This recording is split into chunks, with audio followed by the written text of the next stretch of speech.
law. He is a Social Security attorney and he practices in Falls Church.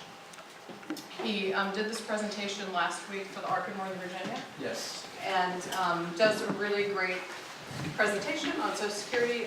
So without further ado, let Derek get started. Thank you. Thank you. I appreciate it. Thanks everyone for being here this morning. Okay. What we're going to try to do is I will go over a little bit about what I do, what our practice does, and then try to touch on the Social Security and Social Security Disability and SSI basics, the application process, how you put a good claim together, what Social Security is looking for, some of their timelines, best information from your doctors, restrictions on working and resources, things like that. That way you guys will take away hopefully a more involved knowledge of how to begin the application process. So first, I'm a Social Security disability lawyer. I've been doing this over 20 years in Arlington, Virginia and Falls Church. We practice mainly in DC, Maryland, and Virginia.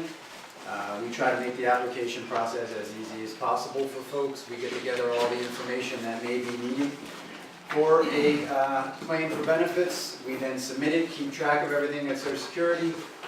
The way the Social Security practice works is if we can get someone approved for benefits, we receive a contingency fee, and contingency fee means that only if we win a Social Security claim for someone does my office receive a legal fee.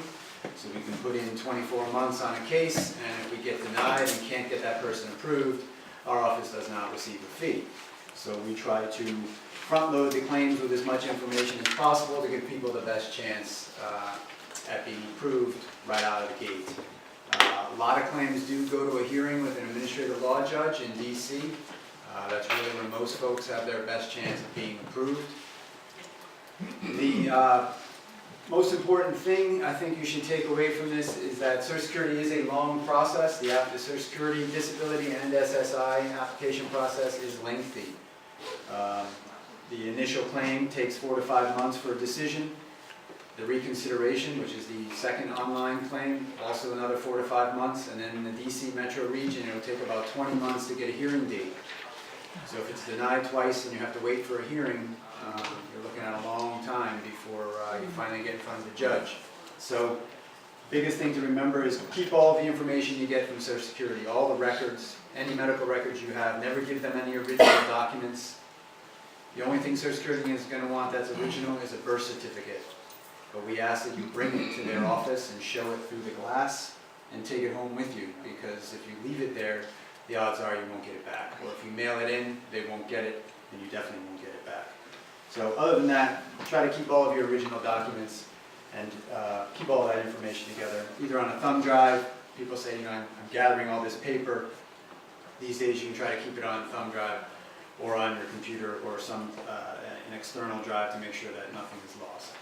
So with no further ado, a little bit here on the agenda. We're going to talk about the differences between SSDI, Social Security Disability, and SSI, how you determine eligibility based on your earnings history, what money you have in the bank or resources that are available to you, who you live with, and support provided by parents. Generally, this presentation focuses more on SSI benefits, supplemental security income, for kids who are disabled and just over age 18. Also, we're going to touch on disabled adult child benefits for children who have been diagnosed before age 22 with an illness, who are then later in life applying for benefits at like 26, 27, let's say, and how you claim that type of benefit through Social Security. The overview of the application, I touched on a little bit of that already, just the basics. How you appeal a denial. If folks always want to know, can I work? We're going to cover that aspect too, whether you can work while you're applying, after you're approved, and then questions.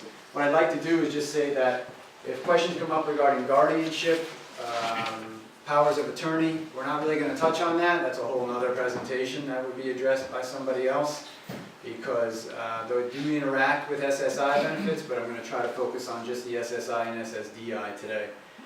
When questions do come up, as Eileen mentioned, Best thing to do, try to keep it a generic question you think someone else might get benefit from.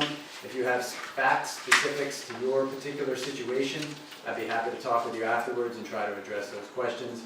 But certainly ask questions as they come up, but we will try to move through the slides. It's about 24 slides, addressing most of the questions you're probably going to have, so we will get moving. All right, so the way Social Security defines disability, Social Security disability is defined as a medical condition that keeps you from working, and then will cause you to be eligible possibly for SSDI or SSI. SSDI is Social Security disability insurance. That's for folks who've paid FICA tax and worked and paid in and earned enough quarters of coverage. Depending upon your age, it's between 1.5 years to 5 years of strong, regular, full-time work history that you've paid in your FICA tax. That way, if you come out of work, you can then claim the benefits based on the taxes that you've paid in. Supplemental Security Income, SSI, is for folks who have never worked or haven't worked enough of those credit years that I just went over, so that they may be eligible for a benefit as well. Disability defined by Social Security is, as I mentioned briefly, an inability to engage in work activity or to basically be incapable of sustaining a full-time job 40 hours a week, 8 hours a day. It has to be at least, or expected to last a year or more, 12 months or more. So sometimes people will come to us and say, I was cleaning out the gutters this fall and I was on a ladder and I fell and I broke my ankle. I'm expected to be out of work for 6 months. Should I apply for Social Security disability benefits? We probably would apply a wait-and-see approach to that, simply because it's possible that that ankle is going to fuse within a 12-month period, and they wouldn't meet this 12-month rule. And I don't want to waste their time by filing a claim, and in 10 months they go back to work, and you just have to withdraw that application. So we do a lot of fact review when people call in and have questions about their particular situation, and we try to give them an honest, upfront approach as to whether or not we think the claim is right for an application. So again, a little more on the difference between SSDI and SSI. You have to suffer from an injury that's expected to be 12 months or more. Social Security may tell you if you go in there and you apply for Social Security disability that you have to wait 12 months after you stop working in order to apply. That's not the rule. You can come out of work and apply so long as it's expected to last and keep you out of work 12 months. So keep that in mind. As I mentioned, FICA insurance or FICA payroll deductions are what fuel the SSDI claims, allow someone to then collect in the future if they've paid in long enough. We did both of them, SSDI, SSI, are cash payments that are paid out to you. SSDI is based on your FICA tax, so the more you've paid in, the higher an earner you are, the more money you get back at the tail end. The highest Social Security disability insurance benefit, SSDI payment, is approximately $2,800 a month. For SSI, it's currently $750 per month for everybody, no matter who you are, because it's a needs-based benefit, not based on work activity. It will go up to $771 per month starting in 2019, depending on when the COLAs are added each year. It does tend to bump up incrementally. I should say for SSDI, Medicare entitlement comes with SSDI, not with SSI. So if you're looking for Medicare entitlement, there's a 24-month waiting period for SSDI, for Medicare based on an SSDI claim. So what that means is if you come out of work in 2018, you have to wait and stop working. You have a 24-month wait period before your Medicare even starts. So unfortunately, that is a lengthy waiting period for the Medicare entitlement. A little more on point for SSI benefits, supplemental security income. Again, you have to have an injury or illness that's expected to keep you from working for 12 months or more. It's a needs-based program, so it's resources-oriented, which means that as an individual person, you can't have more than $2,000 to your name. So if you have a 401k account, if you have an IRA, if you have a savings account, the balances cannot exceed $2,000 in your own name. It's $3,000 for a married couple. So it's a very low threshold dollar amount. So if you have a child who's 21 years old and they're expecting a windfall from their grandparent of $20,000, and it comes to them while they're applying for SSI, they'll be disqualified based on the earnings issue and the resources issue alone. So that's why we try to work with the ARC to set up a special needs trust where you can put the resources aside and meet this $2,000 or less resource limit for SSI. As I mentioned, the maximum monthly for 2018 is $750. It's going to go up to $771 in 2019. It's a rather low dollar amount for the DC metro region. It's kind of difficult to live solely on an SSI payment, but it is sort of looked at as providing you for room and board or providing you a resource while you're trying to address other concerns. It is associated with Medicaid in Virginia. Generally, Medicaid is not available without an SSI application being approved first. Some folks' situations differ depending upon, again, their particulars. But generally, if you just apply for Medicaid outright, they're going to make you apply and win your SSI case first before your Medicaid entitlement would begin.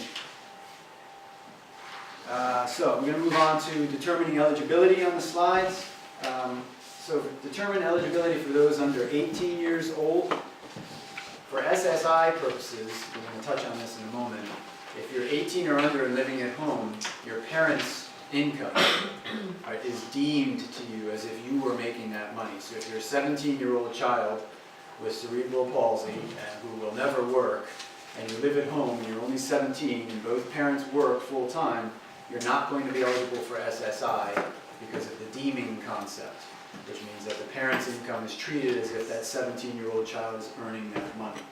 So when I talk about eligibility here, this is for folks who are generally for a dependent benefit, or someone is found under age 18, we can try to show that they would have a disabling condition that causes marked and severe, what they term marked and severe functional limitations.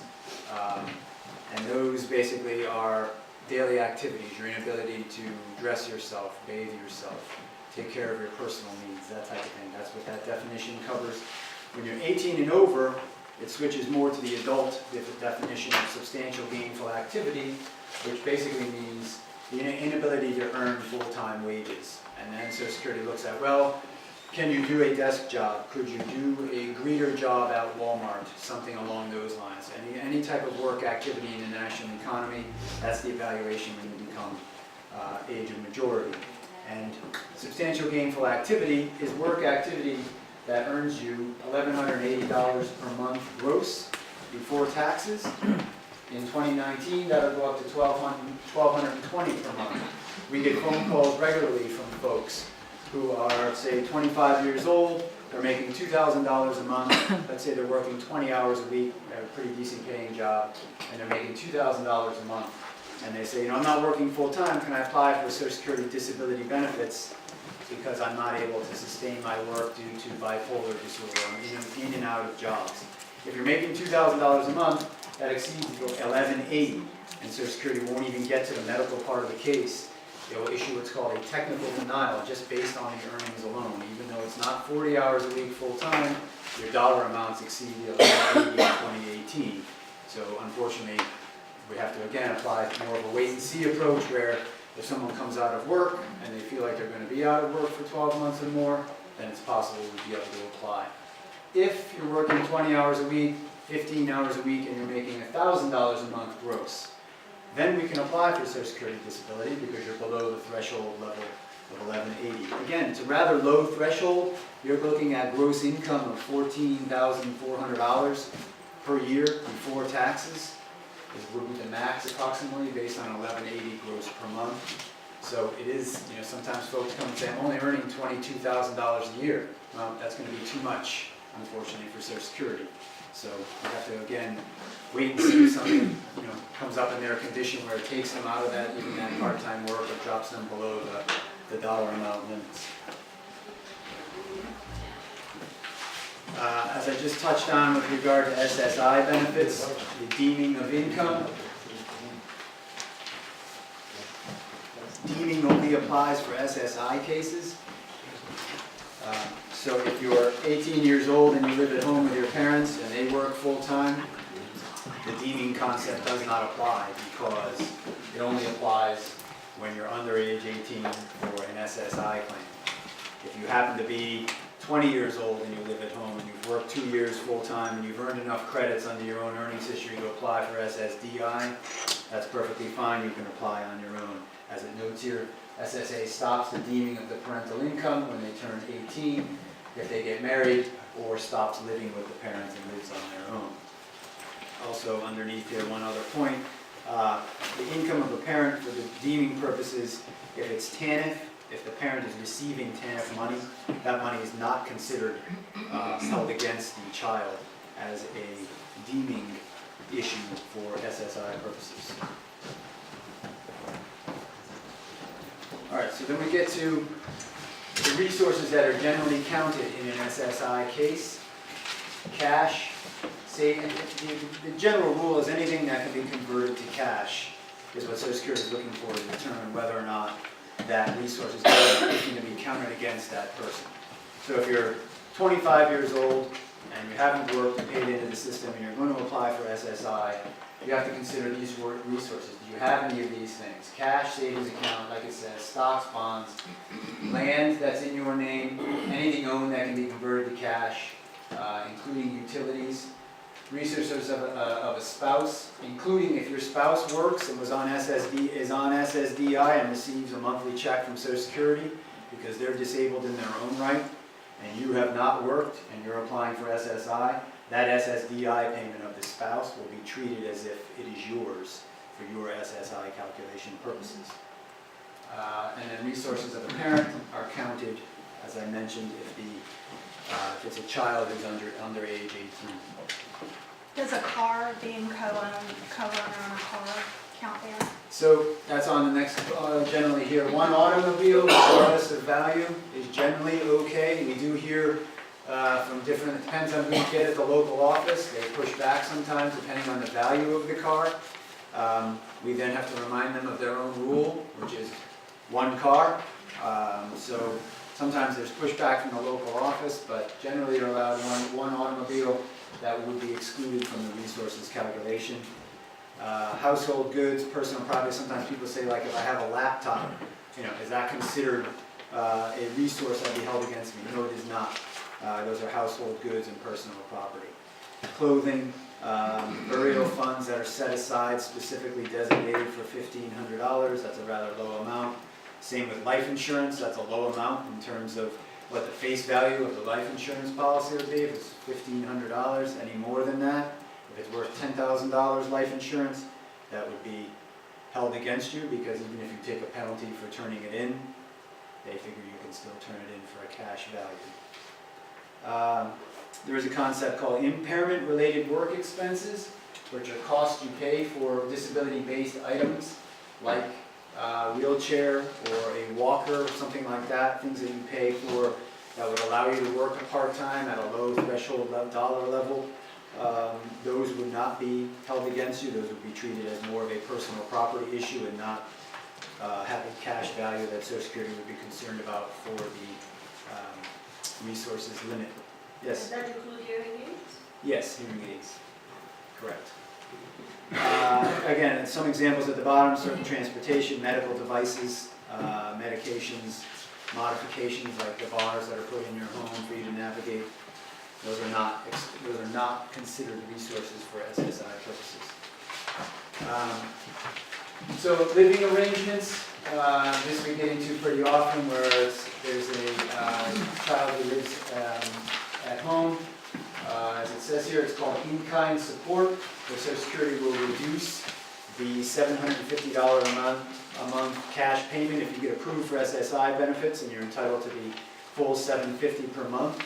Social Security will reduce that monthly check if the person, let's say, is a 20-year-old individual and they're living at home with their parents and they're approved for SSI payments.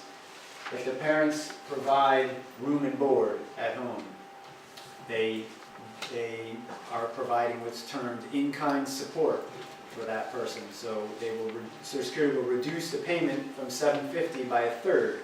approximately down to about 500 and change or 480 per month. To avoid that issue, we usually have folks put in place a lodging agreement indicating that the recipient, the SSI, in this case, let's say the 20-year-old person, would agree to pay their pro rata share of the household expenses. So if there's 4 people, and you are going to be paying a quarter as in the household, so long as that dollar amount exceeds approximately $260 that person is willing to pay out of their SSI, $750, then generally Social Security will pay them the full $750 a month payment. And that goes in when we file the claim up front to make sure that Social Security has that when they process the claim. If we submit that lodging agreement afterwards, they tend to have an issue with when it was actually dated and in place. So we get those, as we start a claim at my office, we make sure all that paperwork is in order before we submit the claim. So touching on a little bit more of the, as I mentioned, the bullet point, if you're 18 or older and someone else is providing the food and shelter, generally they are, the base SSI check would be limited. If they're paying their own room and board or rent or a lodging agreements in place, then generally you can get closer to the full SSI. So the application process for SSDI and SSI, we're going to move on to a little bit about how you kind of put the process together and what you need to do in terms of putting together a strong claim right up front. You can call Social Security on their 800 line. They may give you the option to have them call you back in an hour and a half, so you can be by the phone, or you can wait the hour and a half on hold for them to tell you that they don't have any local appointments at the local office and you have to go online and apply. If that's the case, then you would have to go on to ssa.gov. We file all the claims online. I just got off the phone yesterday afternoon with someone who was trying to apply in the Fairfax office and called for an SSI appointment and was told they have no appointments. Not we have no appointments until, but we have no appointments. So, it depends upon who you get at the local office. What we generally tell folks is if you're going to apply in person, make sure you have, which is keep good notes or keep good information. As I started this discussion this morning, have all of your information ready to go, all of your medical reports, all of your IMEs, all of the basically independent medical exams, all the exams that you may obtain from educational records, IEPs, that type of thing. Have everything together and you bring it all to Social Security and you wait the hour down there and you apply in line while you're there if you want to do it in person that way. Generally, we try to tell folks, apply online, then get all of your information together, and you can bring it down that way and present it, or you can certify mail everything in so they have to sign for it, indicating that they've received it all, simply because half of what we mail in never makes it to Social Security. Half of what we fax in repeatedly, they claim they lose. We have a couple of claims now where we fax 6 or 7 times our paperwork indicating we're the representative on there, and magically that part gets separated from the staple, and I don't know what happens to it, but my office is persistent, and we make sure that those claims get filed, all that information gets into their system. That's sort of what our role is. We take it on from the initial application and make sure all the paperwork is in. We then monitor it so that you guys don't have to deal with Social Security on a regular basis. We fill out all their questionnaires, handle all their phone calls. I will attend the in-person hearing with you if you get a hearing date in DC, Maryland, or Virginia. We try to make it as insulate you as much as possible from that process. So that's generally how we run the claim. So again, if you do call Social Security, you have to keep good records and get names and extensions. We have a whole contact list of folks we talk to at the local Social Security office and keep notes on whether they're helpful, whether they're resistant to help, those kind of things, simply because if we have to troubleshoot a claim, we try to reach out to someone with an extension rather than whoever's at the front desk who answers the phone that day, who simply puts you into someone's voicemail. So keep good records, name of the person you talked with, what you asked them about filing.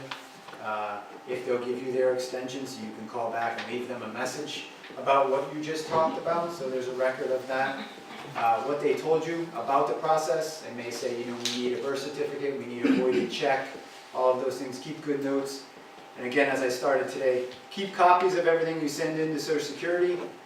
They're going to send, after we file an online claim, immediately they send back a questionnaire called a function report and a work history report. And the function report asks exactly what the application already asked, which was, what do you do during the day? What kind of limitations do you have? Can you bathe? Can you dress yourself? Can you manage a checkbook? The work history report, same thing. We already indicated what the person's past work was. If it happens to be a working individual for the last 15 years, the work history report asks exactly the same thing. It comes 3 to 4 weeks after. Keep copies of those if you send them in, because again, they'll say that they don't have it, they don't understand what line 4 says. You know, we keep all of that information in your file at my office, and that way you can substantiate your claim if you need to resubmit information. This is important. Always open and read everything Social Security sends you. You know, this happened yesterday. This just happened to be right at the top of mind. A person got what's called a work activity report, and that report asks for Social Security is going to pull the earnings history on somebody after you submit your claim, and they're going to look up your Social Security number. And if you tell them you last worked on June 2018, and the earnings history happens to show payments through August of 2018, they're going to send out a work activity report and say, please explain the other 2 months after you claim you stopped working that show money in your earnings history. They give you 14, their big deadlines are 10 days, 14 days, and 60 days. You know, 10 days is tight, 14 also. The clients sent me the letter they got yesterday. It was dated November 17.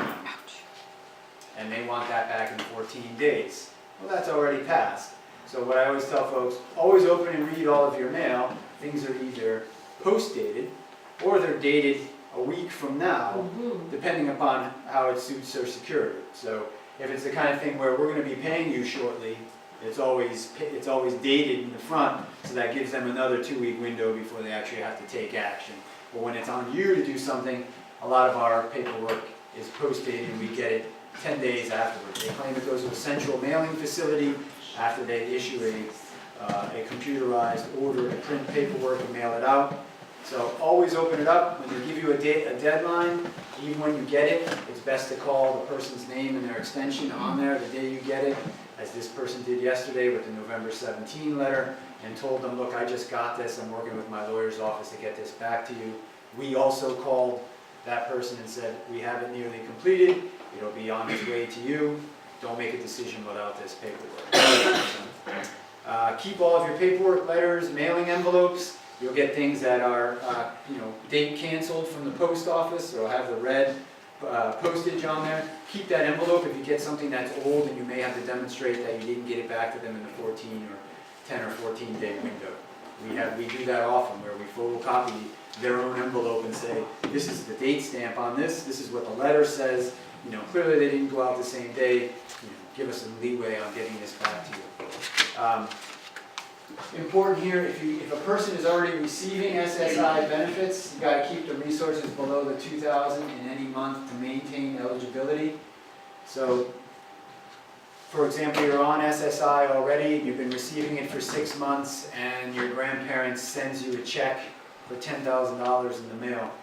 If you deposit that into your regular account, Social Security is going to find out what that money is, how it exceeded your bank account balance of, let's say, $1,800 that you've been keeping.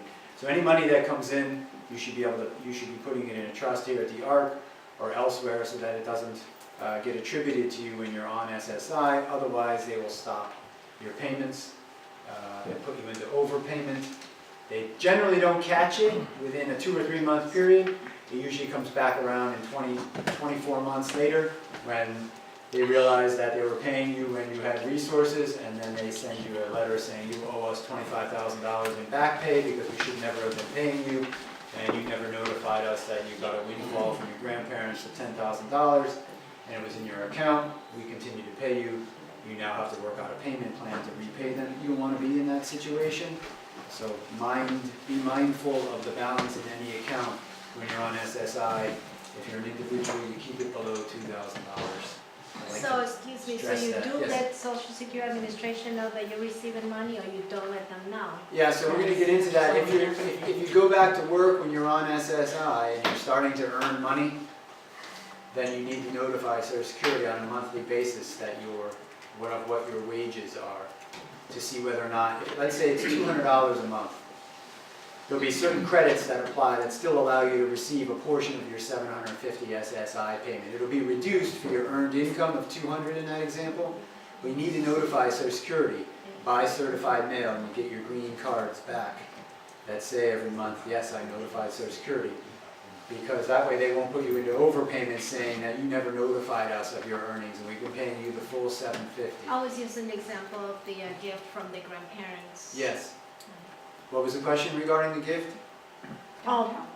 If you received a gift, should you notify Social Security?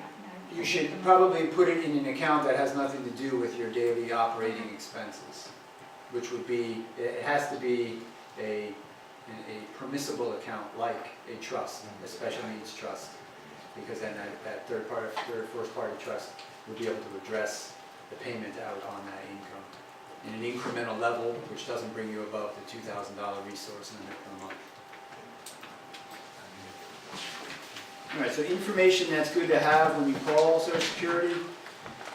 Again, when you call in, if you call and for any particular reason, the toll-free 800 line, they you want to have everything with you. If you're calling with a disabled child who's 19, 20, you have to have them with you when you call so that you as a parent can speak on their behalf. They'll want to know if that person's sitting there with you. So to save yourself the phone call and the hour wait online, on the phone on hold, have everything with you. Your social, their social, whatever they might need in this checklist here, the social, yours and the kids, names and phone numbers of doctors.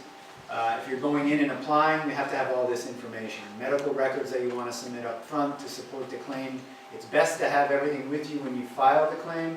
If you file, you can submit information afterwards. Again, we can't always guarantee they're going to get it by fax or by certified mail. We try to front load and give everything right up front. That includes an SSI lodging agreement if that's a situation that you're in where you want to have that signed and dated and printed out in advance before you go in and file the claim. Original copy of birth certificate, again, don't give it to Social Security unless you have multiple copies and don't need it back. And also last W-2, for if it's 2018, you need 2017 because 2018 is not out yet, so if you apply now, you're going to be looking at the 27 W-2 or pay stubs. So Social Security has an idea of what income is. Generally, this is for an SSDI case where you're a working individual who's now out of work. So the initial eligibility determination, again, this is basically the application process. It can be in person, over the phone. Social Security is going to stress that they want you to apply online. Sometimes people call and say, we've tried to apply a few times online, now we've been kicked out of the system because we have too many applications going. That can happen. And then you have to go down to the local office for them to essentially verify that it's you who's been trying to apply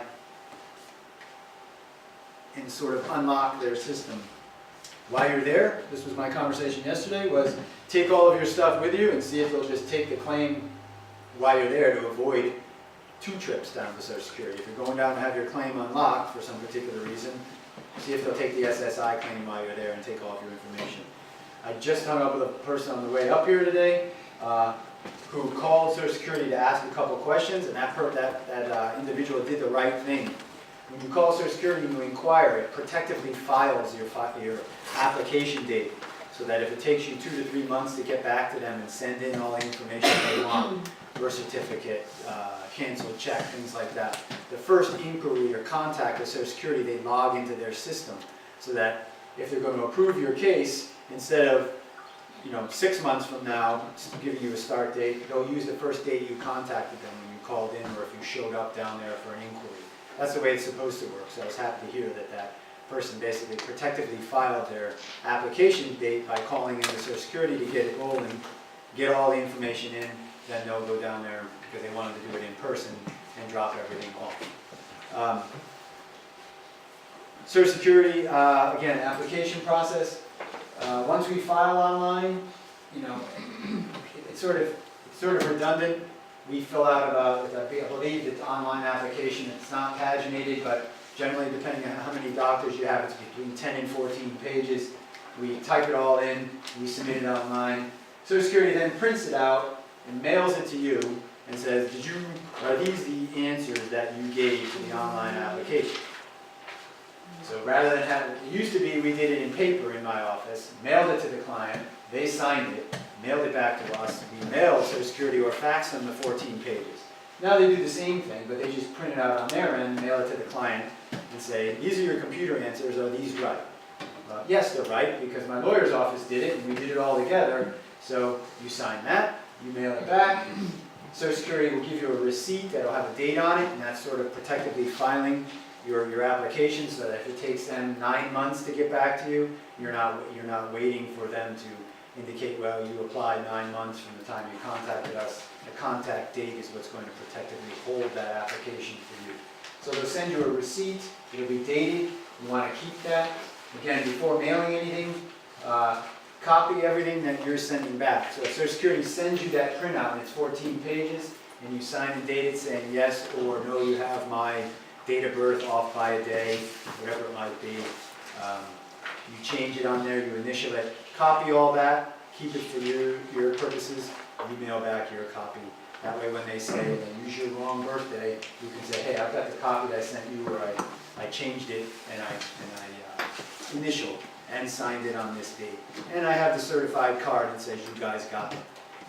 There's a lot of that goes on with our office.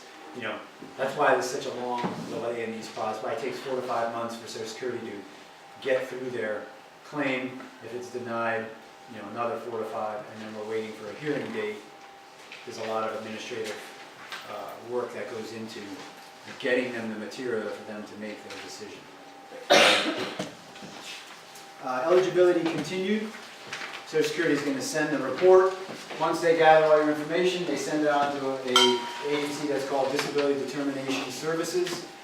Fairfax, Roanoke, Richmond, state agency. They also do Medicare work. They also do other types of work for the state. But they do handle the medical development of the file. Social Security has an affirmative duty to develop the medical file. So does the client who's sending in paperwork. So we send in medical records. We have to list the doctor sources on the paperwork. Social Security has to reach out to those doctors. They have to develop the file. There's not an extent to which they have to do it. So that's why some people will call me and say, I listed 10 doctors on my application. My denial letter has 5. What happened to the other 5? Well, I don't have an affirmative answer for that other than to say that Social Security sent letters off to 10 and maybe 5 replied. But it doesn't mean they followed up on the other 5 letters to be sure that those doctors received those requests. So what my office tries to do is work with the client on those 10 doctors to make sure we get all the medical up front. And that's why I say when I started today, we front load the claim with all of the evidence as possible to try to get these claims approved early on. The disability office is going to get the medical treatment. They're going to review everything. They're going to send out, what I mentioned, the work history report. Once they get the claim file, the function report asking about daily activities. They may call and say, when did that disability begin? And then, of course, because they sit on the case file for 4 or 5 months, they always call and say, what medical treatment has happened since the time you guys mailed this stuff in and now?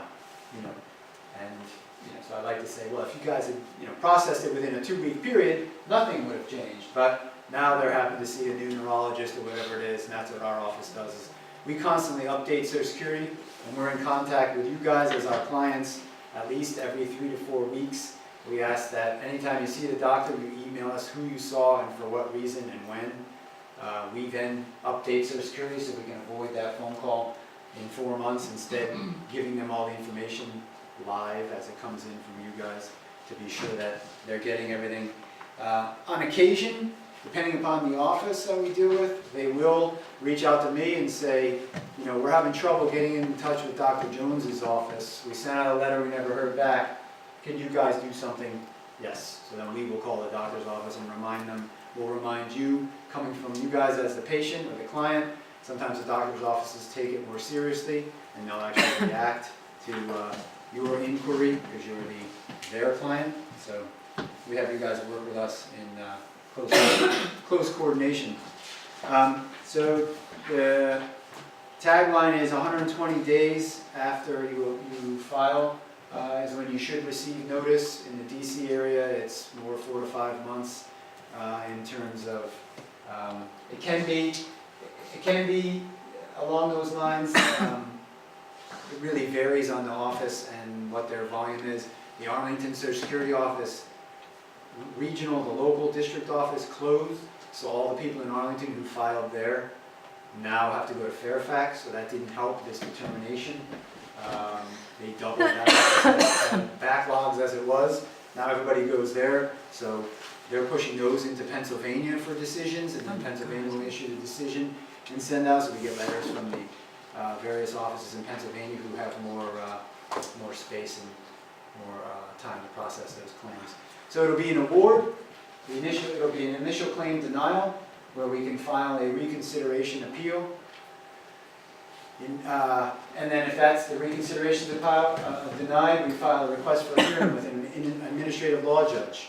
As I mentioned the timelines before, I didn't give you too many statistics on when you're awarded, when you're denied. Social Security denies people at the initial level about 80 to 85% of the time. Oh my God. Now, keep that in mind, that's the statistics they provide nationwide.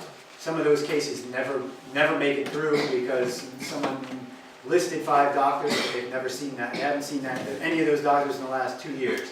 So that case gets denied. So that goes into that statistic because the person just put down doctors they hadn't seen. So that case will get a denial. So it goes into that percentage. The reconsideration, they tend to rubber stamp the earlier level. And what they've been doing late in 16, where the toll would have started, you would have already been into the beyond the 24-month mark now. If you get an August 2018 start date, now 24 months starts there for Medicare, and you don't get any back pay. Social Security won't be paying you any retroactive pay. They'll just pay you essentially monthly checks or a couple of months of back pay, hoping that you'll be happy with something instead of nothing. Generally, we appeal those if it's that far back because most people need the Medicare coverage and they need the back pay because they've been waiting that long for their claim to be approved. So we end up going to a hearing with an administrative judge. Sometimes we walk in. Again, you got to wait 20 months, 22 months for a hearing date. Sometimes we're in there 5 minutes and the judge says, "Thanks for coming in today. I just needed to make sure this person was who they say they are," indicating, yes, this is their social, this is their birthday, they're alive, and yes, we'll push the date back to February 2016. Sorry you had to wait so long. Other times, it can be a negotiation, so we sort of play it by ear depending upon how much someone's lost if a reconsideration is approved at a different date. Yes? This 80% rate is staggering to me while I'm sitting here. And I'm curious for your specific experience because I think part of what we're talking about is fraud, right? Like there's a lot of fraud in the system. It's not coming from the people in this room, but there are external forces at work. So I'm really curious within your practice, or within your experience, you're seeing an 80% rubber stamp denial rate for our kids, or can you help me understand that a little? Question. The question is, are we seeing those same percentages in our practice, and does that just happen no matter what? No, it doesn't happen no matter what. We're probably, at the initial claim level, we're closer to a 48-50% approval rate because of the fact that we're front-loading the claims with all of the medical evidence, and we're making sure Social Security is doing their job.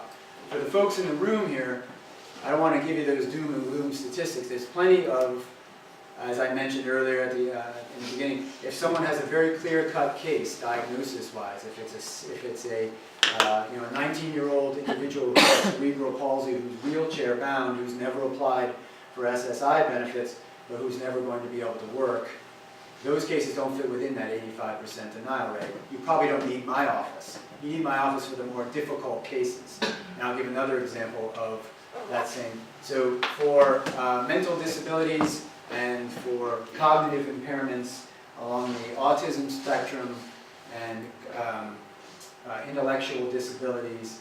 They're looking at an IQ of 70, 71, maybe 75 is what there's a listing, basically a listing of certain requirements, and if you meet those requirements exactly, you can win Social Security disability.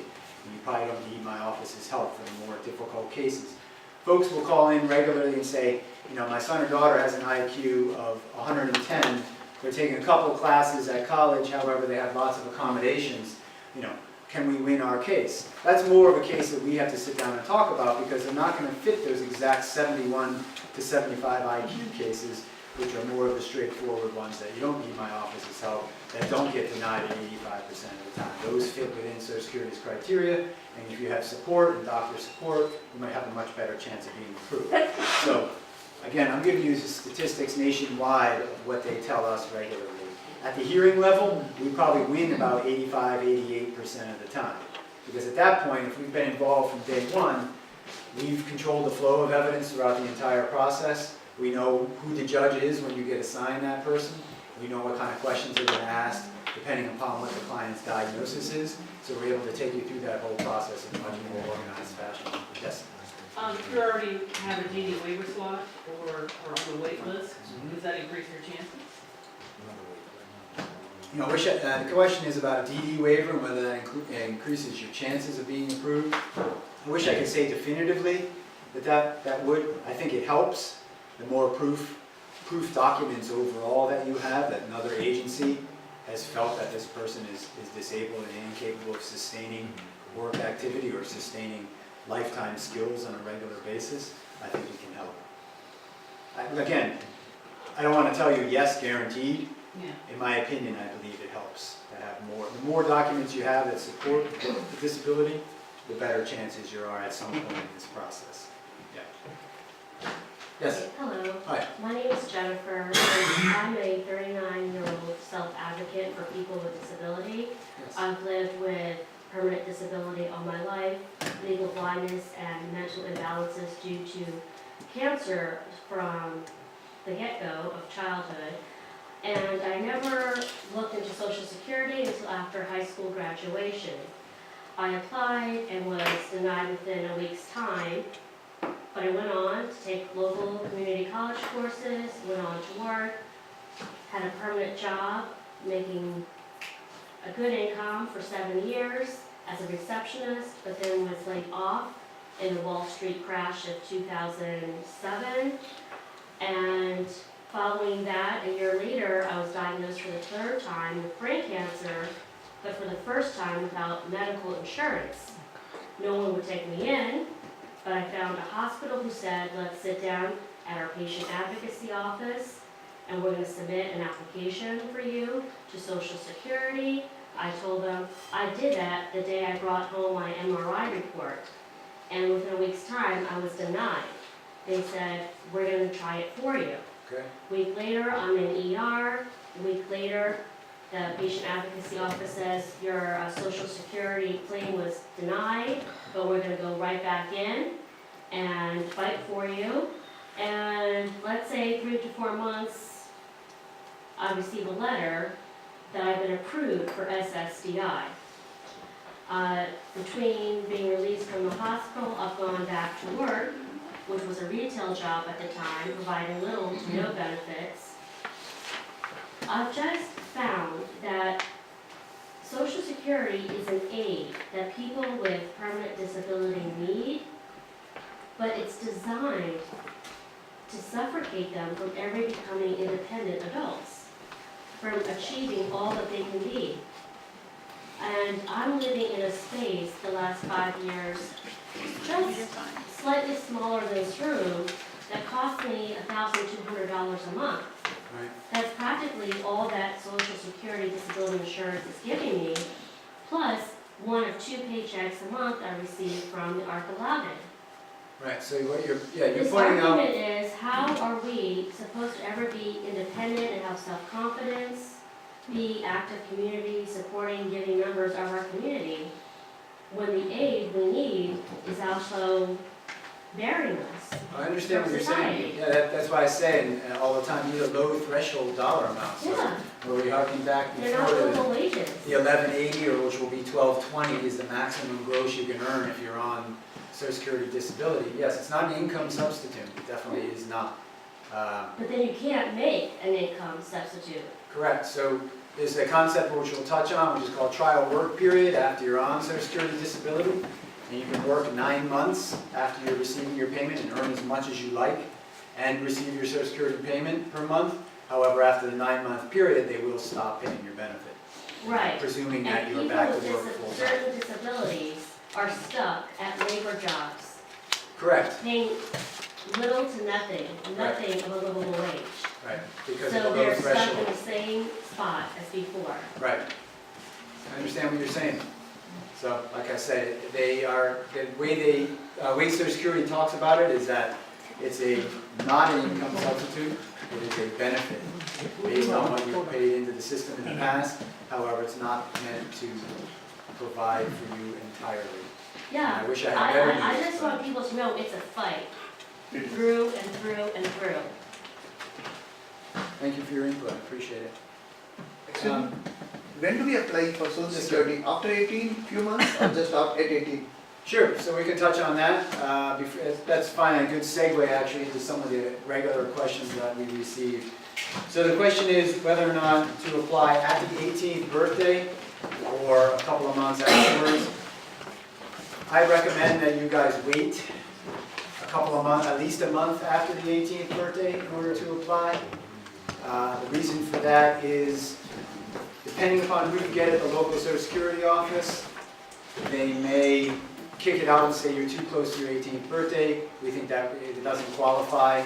You know, yes, there's a hard and fast rule that once you turn 18, you can apply for benefits, but rather than have you waste your time and gather up hundreds of pages of medical, bring it down, file it, and then they'll deny it in a 2-week period just because you're so close to the 18th birthday, and shred everything you gave them where you then have to bring it all again.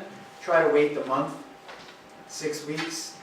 We had a client who just returned their paperwork from October 27 when the child turned 18. So we're going to file that now in December. That's almost a 2-month period. That's a safe bet to do it at that point. So some of the commonly asked questions: can you return to work while receiving benefits? And we're going to hit these in the next slides. What are the available work incentives? If I go back to work, do I lose my Medicaid? What do I have to report to Social Security? We touched on a little bit of that with regard to earnings, and then general questions on that folks may have. So here's the trial work period I spoke of.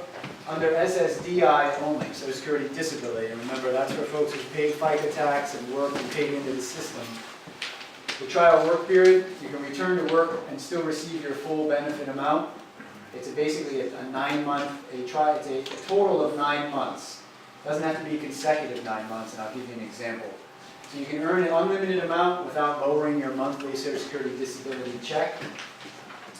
In 2018, any month where you earn over $850 gross is considered one of your 9-month trial work periods.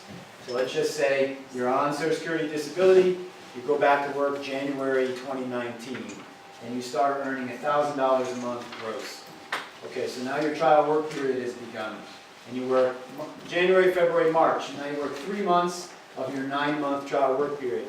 But then something happens and you can't work for the next 2 months. Those 2 months don't count as any part of the 9 month because you've only worked 3 at greater than the $850 per month. If you then go back to work and work a month but only earn $500, that month doesn't count either because it's under $850. So what the top line's saying is it's over 60 months they get to work 9 months at the $850 or more. So if you work only 1 month in 2019, 1 month in 2020, even though 24 months have gone by, you've only worked 2 of your 9-month trial work period months. So it's kind of generous in that way, in terms of allowing you to try to work and still receive your Social Security payment. However, most of the time when you go back to work, especially in this area, you're going to, as a young lady pointed out, you're going to be earning more than you're going to have to earn more than $850 gross generally in order to support yourself. So you're going to be burning through that 9 months rather quickly. For this reason, there's what's called the extended period of eligibility after you actually use your 9 months. If you go back down, if you're still on claim, the extended period of eligibility basically you get 36 more months if you stay below the 1180 per month. So if you stay at, let's say, $1,000 a month, you would still receive your Social Security disability check in full and whatever earnings you're earning at. Let's say in my example was $1,000 a month. So even though you've used up your trial work period, as long as you're below substantial gainful activity, which they say in 2018 is 1180 or 1220, then you can still receive both your Social Security disability check and whatever money you're earning. And again, it may not be enough to live on, but you are allowed to collect both. Keep in mind, this brings up a good point about the trial work period. If you go back to work January 2019, you're already receiving your SSDI check, and you make $3,000 a month gross. So by September, you're done with your trial work period. You need to notify Social Security you're working. And the reason for that is if you don't, and you still make $3,000 a month, they will catch up to you, as I mentioned before today, and they're going to put you into overpayment. And they're going to say, we were paying you after the 9-month trial work period, you never notified us of your return to work status, you're now in overpayment. Not only are we stopping your monthly check, but you owe us back $25,000, $26,000, $50,000, whatever it might be, however long it took them to finally catch up to the fact that they were paying you when they shouldn't have. And that's a tight spot to be in. You don't want to be in that spot. So what I have my clients do is, once we close the file, they've been approved, we always leave them with, if you're going to go back to work, make sure you call my office and let me know what you're doing, what your job is, what your hourly rate is, how many hours you're planning on working, and then after 9 months, we'll reach out to you and say, how's it going? Are you still working? No, I stopped after 6 months, I'll never work again because I can't. That's fine. But if you're at the 9-month mark, and yes, everything's going great, then we make sure they've already updated Social Security so that their payment stops. Because you don't want to be in an overpayment, because they'll put you at $10 a month for the next 300 years to get their money back, as long as you're in some type of payment plan to pay them back. So you want to avoid an overpayment situation. Derek, can you explain the Ticket to Work program in conjunction with that? Yes. Let me just see if I have that on here.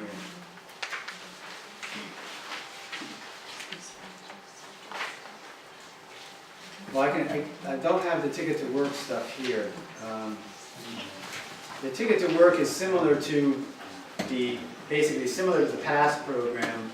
I'll jump ahead to that slide. Some of the here, plan to achieve self-support, similar to the PASS program in that Social Security is going to allow you to try and go back to work and earn money for a certain time period, and supplies and items that come along with it won't be held against you in terms of your SGA calculation for SSDI, which is the earnings limit that you can earn per month of $11.80 in 2018, $12.20 in 2019. For SSI purposes, PASS is similar in the same vein where if you're trying to become a plumber or somewhere there's equipment involved, those items aren't going to be held against you that you use resource.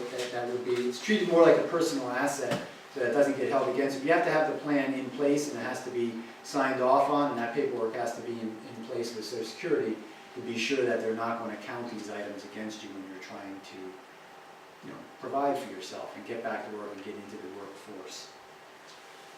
I got a quick question. Yes. So I work here for the ARC of Loudoun, Okay. and Social Security sends an end of the year review letter of changes that are coming for the following year and the benefits to be received and when for the coming year. Is that something that a person with disability should be sharing with their HR department of their job? I'm not sure I can comment on that, because I'm not sure whether that seems like a particular employment law aspect. Mhm. I would probably have to run, you'd have to run that by an employment lawyer to see what needs to be and what doesn't need to be shared with HR. Those are more employment practices, so I don't think I could address that properly for you. Okay. Any follow-up or no? No? Go ahead, ma'am. For those of us with federal government employment, if we have a child that's they're about to turn 26, Okay. and we are appealing internally to extend him on my husband's insurance health benefits because he has an inability to self-sustain. Okay. Does that work against them here? Is that counted as a value? It is not. Okay. The question is whether, so you guys are paying the premiums, Yeah, I mean, we're already paying family premiums, so. No. then it's not considered for the SSI purposes. Okay. Right. Yes. So if you have an adult child who has a part-time job, say working 15 hours weekly, and the amount they're earning barely covers the transportation cost to get to work and come back home, go to work. How does it come into accounting it into SSI to say now she gets 33% because she's working 15 hours a week on minimum wage, and there's more cost out of pocket for transportation to get to work and come back home? Sure, so the question is if you're working part-time and you're on SSI, so on this slide here, there's a dollar example at the bottom that hopefully will give you an idea of what we're talking about. So if you're already receiving SSI payments, for earned income, they're going to exclude $65. Okay, there's just a credit they give against. So you're getting $750 per month. Okay? The better example is to follow the dollar example here. Let's say you're making $1,365 a month, which sounds like too much money because it's above the $750 amount. But there's going to be credits that are involved. So Social Security is going to subtract 65 just because they do. They have that credit, which brings you to $1,300. Then they're going to take half of that remainder, which brings you at $650. So your countable earned income is now only $650 instead of the full amount that you were earning. So if you're a part-time person who's working 15 hours per month, if they were making $1,365, technically Social Security is now only counting $650 of that earned income. Okay? We're just, that's too high of a number. What if you're working 15 hours a week and making Yes. $120 a week? Right, then they're going to apply the same credit. They're going to subtract off $65 from $200. Okay. Okay, and then they're going to, the balance of that, they're going to cut in half, Mm-hmm. and they're going to subtract that little bit amount from the $750 they would get per month. And they would pay the difference between $750 and whatever that is, $80 after you do all the credits. This lady's point over here. Right. No.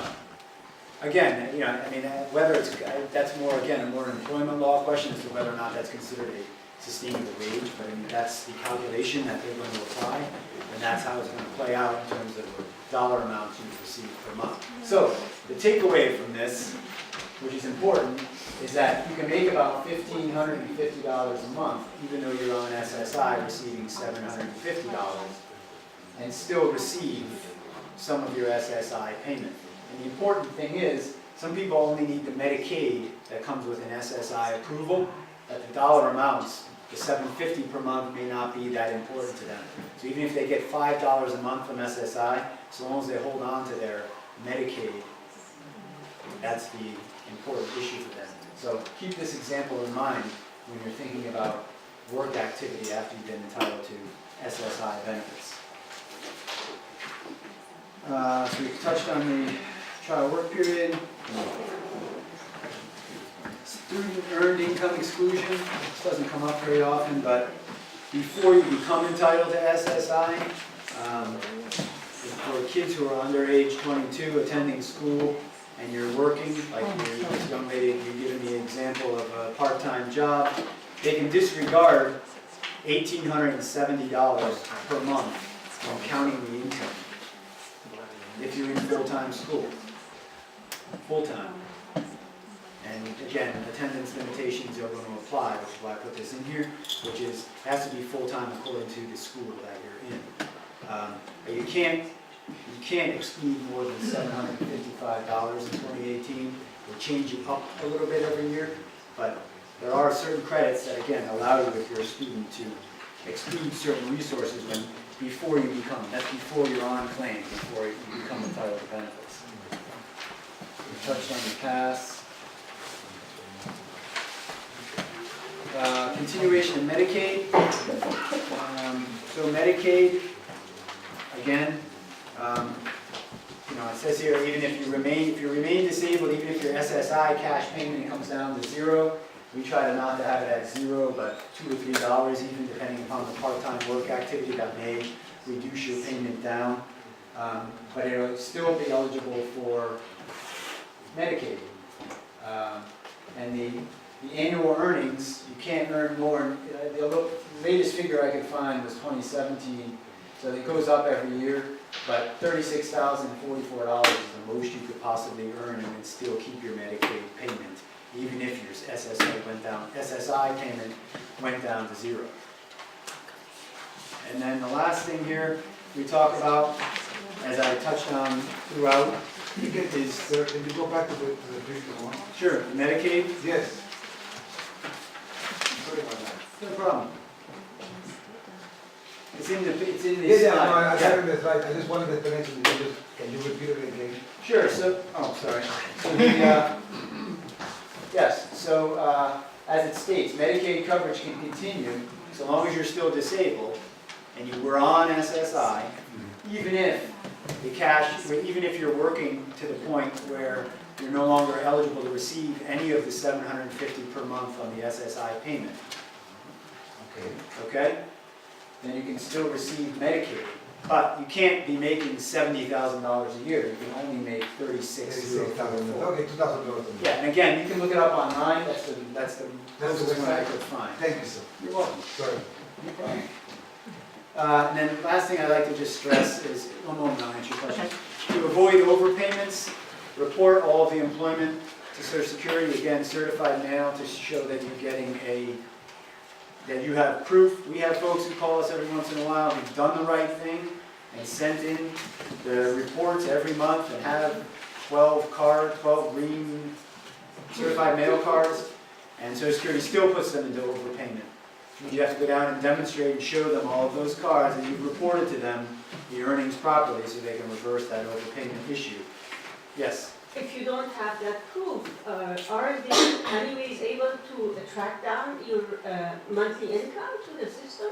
They are, and they're going to say you didn't report it to them. What you're trying to demonstrate is proof of the fact that you notified Social Security that you've gone back to work. So yes, that's exactly how they're going to demonstrate that you are working. But for you to show them that you've reported that you're working, you have to take affirmative steps to make sure that they receive that information.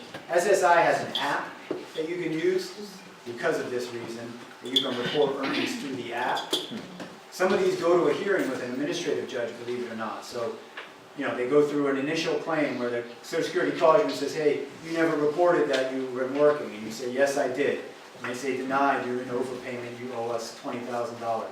You appeal it. It goes to the state agency at the reconsideration level. 4 to 5 months later, they deny it. And you appeal to a hearing. You got to wait 20 months to go in front of a judge and show that you somehow notified Social Security of all of these return to work statements, be it pay stubs, whatever you notified Social Security of. And then the judge has to decide, have you notified the agency? Haven't you? So I leave people with this, which is notify Social Security if you're going back to work by a certified mail. And those are the dollar limits to keep in mind, same as we've discussed throughout.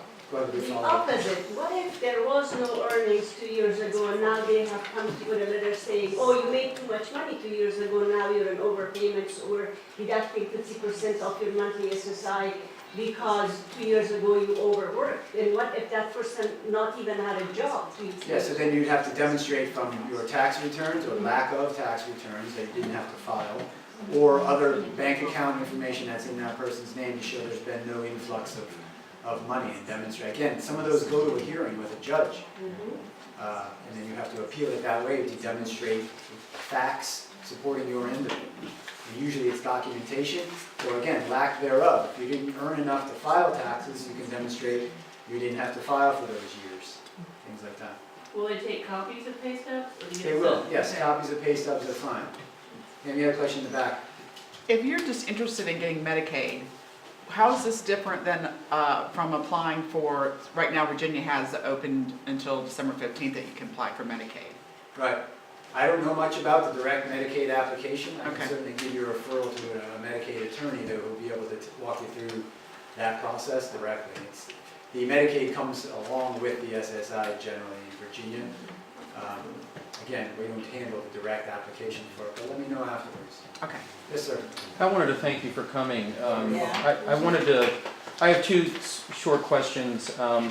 Luckily, we were fast-tracked through the SSDI process for my wife. Yes. So fortunately, we haven't dealt with a lot of the hardships that some others have when applying.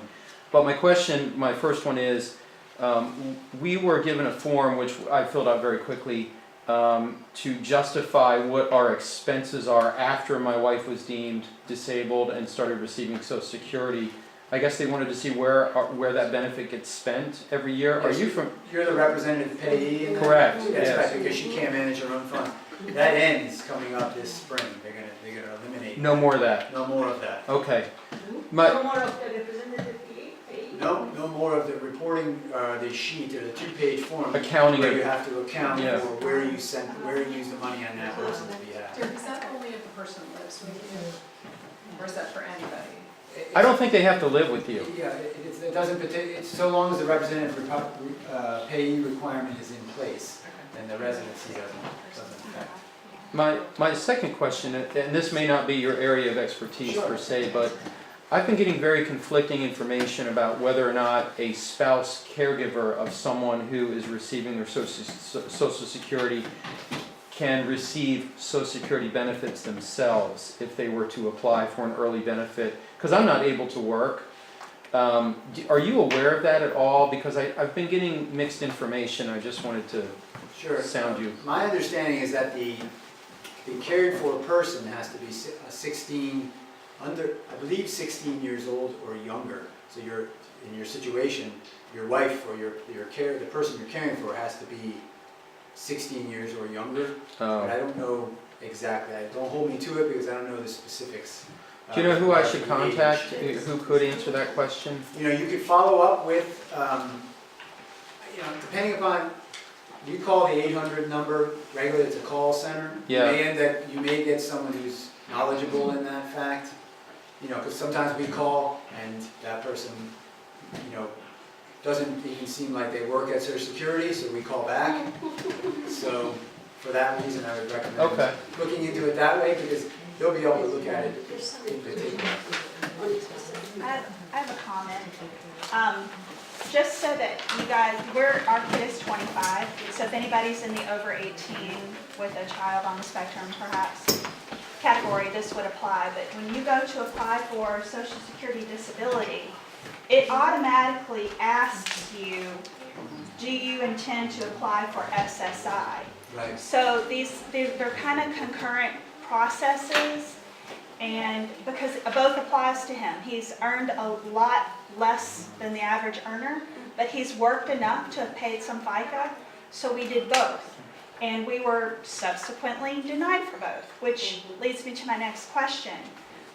How willing are you guys to get involved in the process? Like one, for example, was denied because we did not submit evidence to support his disability claim, and he was easily diagnosed with autism before the age of 18, and he is unable to provide gainful employment for himself sustainably. Right. And he's 25 and he's working at CVS, like a part-time earner probably for the rest of his life. Sure. So we're in that big gray area. Right. Do you pick up cases like ours? Are you inclined to pick up cases like ours? Yes. And by the way, we submitted all the requests for appeal. It's been crickets, but we don't have any green, certified mail. That was our mistake. That's probably been our big mistake here, so. Well, so, yes, we do pick up cases. Again, as we were giving statistics earlier today, I was saying when they're rather straightforward cases, most folks can send in those SSI cases on their own up front with all the front-loaded information. If for some reason those do get denied, I'm not sure why they would have denied and said you didn't submit documentation or that you didn't demonstrate medical evidence supporting the The claim. 25-page psychological exams and the 14 tests that he had, Right. and at the end of it, it has all of his diagnoses listed. Right. As Sometimes- clear as day. Sure. Sometimes they get denied. Yeah. Again, depending upon, it's a subjective process because you don't know who you're going to get as the examiner or the physician at the Disability Determination Service Office. So, yes, we do get involved with those. What we generally try to do is talk with you up front to get an idea of the functioning and how high functioning the person might be. As I mentioned, the IQ for a intellectual disability award under what they call the listing of impairments, and they give them all a number. It's 12.11, I believe, off the top of my head. So under that, if it's 70 to 75, you have a much better chance of being approved right off the bat. The closer you get, to 110, 120, the more difficult it's going to be because you're going to go off of that number. And I have conversations with folks regularly where they say, well, the IQ may not be the definitive factor here. They can't get along socially with peers. Absolutely. So it comes down to getting information from doctors that stress that, or some of those go to a hearing where the judge says, I just needed to see, the doctors say X, Y, and Z, I needed to see X, Y, and Z for myself today. That when the person is sitting in the chair, they never make eye contact, they fidget, they can't sit, whatever it might be. So yes, we do. That's interesting, because none of those things are really medical diagnoses. They're just subjective opinions of the doctor who's observing the child. Correct. And, my kid contains himself and composes himself very well when he's in the doctor's office because he is there in a doctor's office. He comes home and he loses his crap. So Well, that's it's a why a lot totally of, different person. yeah, and it's a combination of Yeah. medical and vocational factors is what they're Right. talking about. And that means that whether or not things are, that would allow that person to be a productive member of society. And in a job environment, generally what Social Security is thinking of when they look at these and what the judges are looking at when they're thinking of these. So they're going to look at the combination of, because that's why they send out this function report. Can the person dress themselves, bathe themselves, that type of thing. So the judge will look at those earlier function reports, and if it indicates that they need support throughout picking clothes, we've had children who sleep in their clothes, sleep in cowboy boots because they won't get out of them, that type of thing. So then when we come in and the judge asks, tell me why do you sleep in your cowboy boots? Well, because I might have to, it's a different reality for that person than is exposed in the actual concrete medical record. That's why I say in the listings, it's cut and dry, and you're supposed to apply those 4 factors, and if you meet those exactly, they're supposed to approve cases. They don't always do that anyway. Yeah. And we go to a hearing and we may have those 4 factors, and you wonder why the agency denied it twice, and you show up to a hearing, and the judge says to me, it looks like we meet these 4 factors. Yeah, it does. And they'll say, I'm sorry that you had to wait this long, ma'am or sir. And I And they'll appreciate date you it coming in. back, for these older kids, they'll date it back to From the 18. application date for SSI. Got it, okay. Yeah.